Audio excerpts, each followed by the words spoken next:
has been abrogated and the Supreme Court has put its seal to it. So congratulations on that part. It's now time for Jammu and Kashmir to heal and to move on. I think I disagree with Abhijit on one point and also with Sanjuji. The downgrading of a state to a union territory is unacceptable, and unfortunately the most honorable Supreme Court left that question open. So while I do respect and I absolutely welcome the honorable Supreme Court's judgment on 317, finally putting the final nail in the coffin of this demand of 370, this question should have been answered, because what Abhijit is saying is very, very dangerous. Look, the examples of Andaman and Nicobar or etc. don't hold true. Can my state of Maharashtra tomorrow suddenly the assembly be suspended, Parliament take upon powers upon itself of the Legislative Assembly of Maharashtra and downgrade it to a state?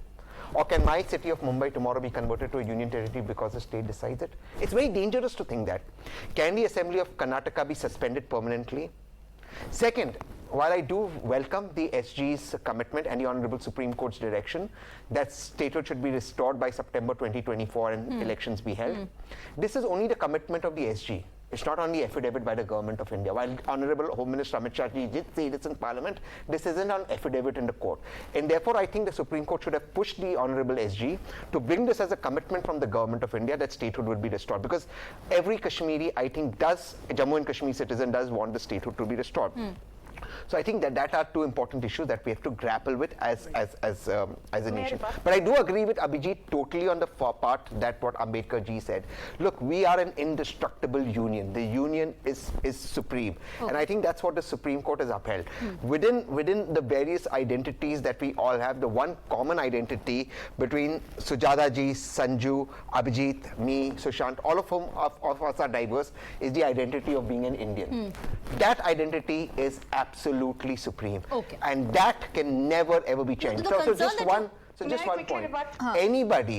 Anybody who dreams of anything outside the Constitution of the Union of India is doing a great disservice to this great country for which we all or our forefathers fought to give us this independence. Okay, so Sushant Sir, I want to bring you in because what Tehseen Poonawalla just said, is that a genuine concern? Is that just part of fear-mongering that tomorrow the government will and can take a decision on turning any state into a union territory? Chalo, Maharashtra ko union territory bana dete. Is that part of fear-mongering? Is that a genuine concern? No, I would imagine that's a genuine concern, because if you can do it with one state, you can do it with any other state. And if a government at the center is particularly vicious and has an opposition party, although you can impose president's rule if it's a reasoned order and there are compelling circumstances for it. But if the government at the center with a parliamentary majority decides that it's going to convert a state into a UT, then, no state is safe. And I think the Supreme Court has alluded to that particular issue, but not pronounced on it. And what the court, and I'm afraid I disagree with most of my fellow panelists who say that there's a time limit of September 24th. In fact, from whatever I heard, I have still to read the judgment, but whatever I heard from the pronouncements of the Chief Justice when he was reading out the judgment, it's very clear that the court has said that, look, we have not gone into this issue of statehood because the government, the central government, has assured us that statehood will be restored. They have not prescribed a time limit to it. So, and they have said that elections have to be held by September 24th, whether or not statehood is restored. That is what I heard. If I have heard it wrong, somebody should correct me. They have not prescribed a time limit, number one. Number two, I think the judgment today in and of itself, Swati, was a historic and a landmark judgment because it settles a lot of these nonsensical issues which have been raised, including by people from Tehseen's party. This nonsense about India is not, it's a union of states and stuff like that. Utter nonsense. Which anybody who had read the Constitution would tell you what Abhijit has just said, that it is an indestructible union of destructible states. So yes, you can convert, you can lop off a part of a state and make it into a union territory, and you can do stuff like that. But, this whole thing that, it's the states have their own sovereignty, I think the court has shot that down. I need to clarify a couple of things which I think Ms. Masoodi was making. Number one, let's be very clear. The instrument of accession that the Jammu and Kashmir state signed with the Union of India is no different from the instrument of accession that every other princely state has signed with the Union of India. No different, nothing whatsoever, right?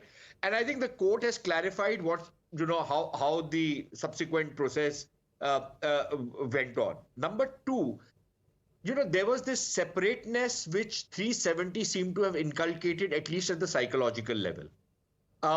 We might still have to do a lot of work on it, but at least legally speaking, that psychological separation has been finished with the constitutional reforms which took place on August 5th, 2019. I think that's a remarkable thing which has happened. The physical integration was already there, but the legal and psychological integration has now been completed. All right. It takes some more time, but I think that's been done. Okay. But I think the psychological separateness that you spoke about, since GM Shine has not spoken, Tehseen Poonawalla. Allow me to say one. No. Can I please come in for a second? Okay, quickly, if you could just... No. Let Mr. Sushant Sarin finish his point. I'll take a counter from GM Shine. Swati, we have to be mindful of one thing. A lot has changed in 2019 in Kashmir. A lot of stuff for the better has changed since 2019. But I don't think we should be taken in by our own Kool-Aid. We should not be fooled by it. Okay. Kashmir remains a volatile place and we cannot be careful enough. So if, for example, there was some apprehension of breach of peace because of the Supreme Court judgment and you impose certain prohibitory orders, that's par for the course. That's a purely administrative judgment. That was keeping in mind the security situation there. No, quickly. GM Shine, please.